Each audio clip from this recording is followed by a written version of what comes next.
En permaculture, on s'inspire uniquement en fait de ce que font les forêts. Alors, je m'appelle Julie Bernier, je suis conférencière en permaculture. Je suis aussi autrice, notamment sur la permaculture. Et je suis aussi créatrice du jardin du Petit Bartotte à Capbreton dans les Landes.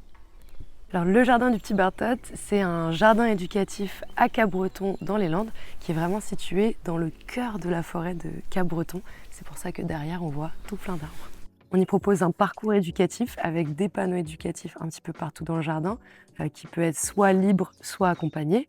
On y fait des ateliers, des conférences, on y a fait un concert. On va bientôt accueillir des écoles, des séminaires, tout dans le but de vraiment éduquer les gens à la question de la préservation de la biodiversité, de l'utilisation de l'eau, une question de cultiver, comment cultiver tout en préservant l'environnement et même en améliorant l'environnement.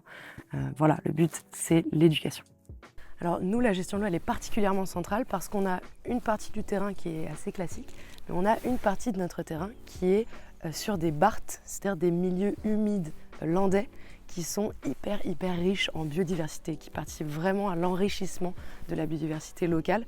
Et en permaculture, on pense que plus il y a de biodiversité dans un écosystème, moins on a de choses à faire pour pouvoir produire le plus possible.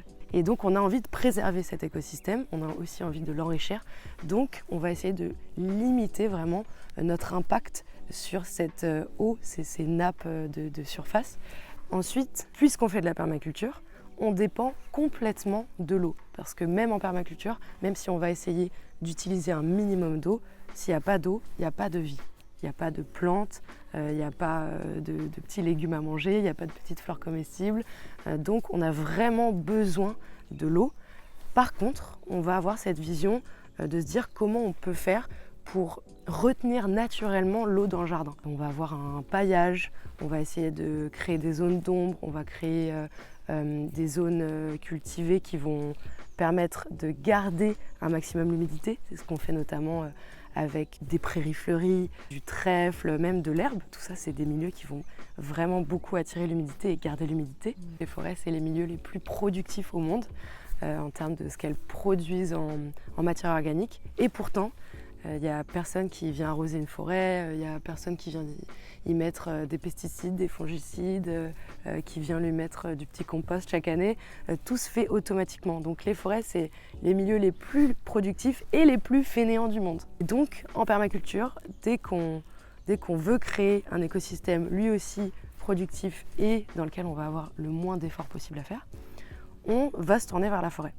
Donc qu'est-ce qu'on voit dans les forêts? Que par exemple, le sol n'est jamais à nu. C'est ce qui fait qu'en permaculture, on va en majorité pailler nos zones de production. On voit aussi que dans les forêts, il y a plein d'étages de culture. C'est-à-dire qu'on va voir la canopée, les très grands arbres, des arbres un petit peu plus bas. On a certains arbres qui vont permettre de fixer l'azote dans le sol, donc d'améliorer le sol en permanence. On va avoir des buissons, on va avoir du lierre autour des arbres. Enfin voilà, il y a plein d'étages de production dans la forêt.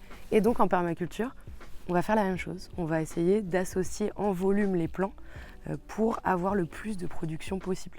Donc on est vraiment en train de recréer littéralement un écosystème très inspiré des forêts, mais avec l'idée de nous nourrir quand même.